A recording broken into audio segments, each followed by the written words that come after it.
হাতিয়ায় পাচারকালে বিপুল পরিমাণ সিমেন্ট ও ট্রলার সহ ৩ পাচারকারী আটক।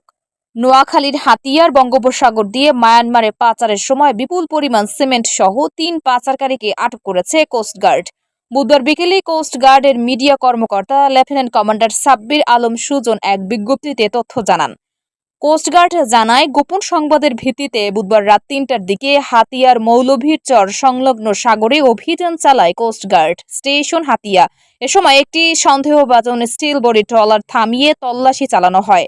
তল্লাশিতে অবৈধভাবে মায়ানমারে পাচারের জন্য নিয়ে যাওয়া ১,৩৬০ বস্তা সিমেন্ট উদ্ধার করা হয়, যার আনুমানিক বাজার মূল্য প্রায় ৬,৮০,০০০ টাকা।